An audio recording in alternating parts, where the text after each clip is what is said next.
vous chez vous en ce 2 février, fête de la présentation de Jésus au Temple. Nous sommes dans ce mystère joyeux du chapelet, du rosaire, un mystère qui à la fois est aussi déjà entaché de douleur. Un mystère qui est différent de celui de Noël. Le mystère de Noël s'accomplissant à Bethléem, en dehors du temple, et ici, dans le temple. Il y a donc comme un accomplissement. Nous le savons, Jésus n'est pas venu abolir la loi, mais il est venu accomplir la loi. Il est venu la porter à son terme.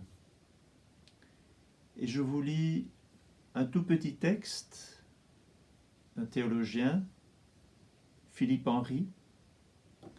Ce mystère de la présentation est vraiment la réunion dans le temple de tout ce qu'il y avait de vivant et de vrai dans l'Ancien Testament. L'Esprit Saint les réunit dans la maison de Dieu pour qu'ils puissent recevoir cette première visite du Christ au temple, participer à son mystère en reconnaissant qu'enfin l'ère de l'attente est terminée, que la lumière apparaît et se lève. Nous avons vu que Jean-Baptiste et Marie venaient conclure l'Ancienne Alliance. Nous voyons encore aujourd'hui Siméon et Anne, Marie, Joseph, qu'ils viennent porter ce beau fruit de l'Ancienne Alliance. Alors, le mystère de la présentation de Jésus au temple est un mystère que Jésus accomplit, que Marie et Joseph accomplissent dans un acte d'obéissance. C'est en effet la loi de Moïse qui demandait que chaque premier-né, c'est-à-dire le premier qui ouvre le sein de sa mère, soit consacré au Seigneur, en souvenir donc de la loi d'offrande, rappelant la libération du peuple d'Israël du joug tyrannique de Pharaon. Cette loi s'achève donc dans l'offrande de Jésus. Simeon est un homme juste qui attend la consolation d'Israël. Il attend comme Israël a attendu, comme les patriarches ont attendu, comme les prophètes ont attendu. C'est dans le temple que le désir d'Israël arrive à son terme.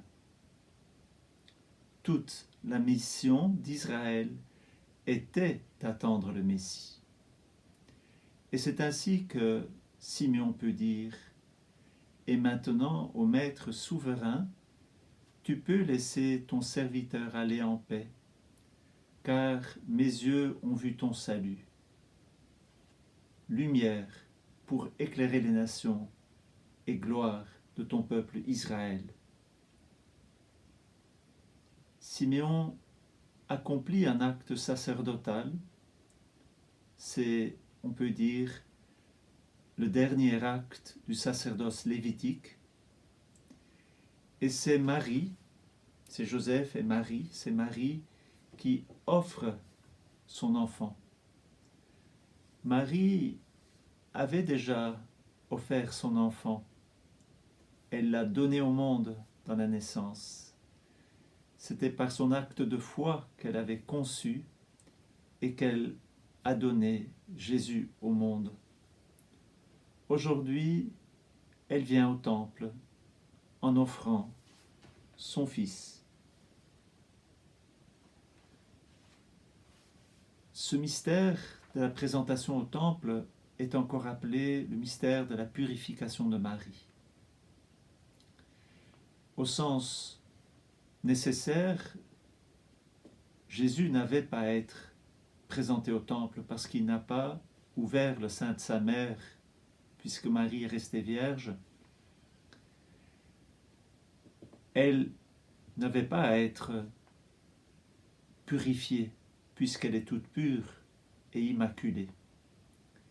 Et pourtant, elle se rend au temple, elle accomplit l'acte comme toute femme, et c'est une façon pour Marie, c'est une façon pour Joseph, pour Jésus, de rester caché. Ce profond mystère de Jésus, de Marie, reste caché. Imaginez-vous qu'il ne se serait pas présenté au temple parce que, en fait, il n'en avait pas besoin. Eh bien, le peuple d'Israël n'aurait pas compris. C'est ainsi que tout le mystère de Jésus et de Marie reste caché. Les vrais secrets restent cachés. Et ainsi, Jésus est offert, Marie offre Jésus, Joseph offre Jésus. Il y a déjà l'annonce de l'offrande. C'est Siméon qui reçoit l'enfant et qui l'offre. C'est Marie et Joseph qui offrent l'enfant. C'est déjà le prélude. Jésus est venu pour être offert. Il est venu pour donner sa vie. Il est venu dans ce grand acte d'obéissance pour sauver. Et c'est ainsi que si l'annonciation, si la naissance de Jésus a été pour Marie une grande joie, eh bien, la prophétie de Siméon annonce le glaive. Vois, cet enfant doit amener la chute et le relèvement d'un grand nombre en Israël. Il sera un signe en but à la contradiction. Et toi-même, un glaive te transpercera l'âme, afin que soient révélées les pensées secrètes d'un grand nombre. Donc Jésus sera un signe en but à la contradiction. Nous le savons, Jésus aura à combattre tout au long de sa vie. Il y aura ceux qui croiront en lui et il y a ceux qui le rejetteront. Qu'en est-il de Marie? Que veut dire cette parole? Afin que soient révélées les pensées secrètes d'un grand nombre. Et je lis une deuxième partie du théologien. À sa mère, l'enfant n'a rien à cacher. Il lui dit tous les secrets de son cœur. Et, comme enfant, il ne peut les dire qu'à sa mère, qui seule peut les comprendre. Dans la mesure où elle est mère, celle-ci peut recevoir les secrets de ses enfants et les garder en les cachant. Marie, qui est totalement mère, qui est mère en toute son âme, puisque sa maternité est divine, peut recevoir en son cœur les secrets d'un grand nombre. C'est bien grâce à la blessure divine du glaive qu'elle peut recevoir en son cœur ces secrets, puisque c'est par la blessure de ce glaive qu'elle est intimement unie à l'œuvre de la rédemption et qu'elle devient explicitement notre mère. Donc Marie, si elle a pu œuvrer pour l'incarnation, Marie est aussi celle qui va œuvrer pour la rédemption. C'est à la croix, au moment où Jésus meurt, que son cœur va être transpercé par un glaive. C'est le moment où elle deviendra aussi mère. Femme, voici ton fils, voici ta mère. c'est très mystérieux que dès le mystère de la présentation de Jésus au temple, il est encore tout petit, que Marie reçoit déjà cette prophétie. Si Marie a été toute donnée dans la foi, dans le mystère de l'Annonciation, dans son amour, elle le sera encore plus à la croix. Elle offrira son Fils dans l'obscurité de la foi, dans la douleur de la séparation. Elle accueillera Jean, elle accueillera tous ses fils. Voilà cette mère à qui, spécialement dans un sanctuaire marial, on peut consacrer notre cœur pour que nous aussi, dans notre vie, nous puissions suivre les traces du Christ, l'offrir et nous offrir avec lui un mystère de joie, un mystère de douleur, mais un mystère qui va aboutir à la gloire. Alors que nous puissions, tout au long de notre vie, nous cacher dans le sein de Marie, vivre avec Marie nos joies, vivre avec Marie nos douleurs, pour que toute notre vie soit consacrée à Dieu, pour que toute notre vie soit un sacrifice d'offrande.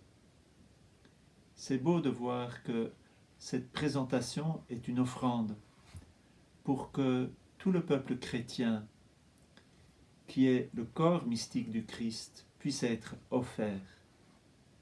C'est ça notre grande gloire, que nous pouvons pleinement coopérer au mystère du salut.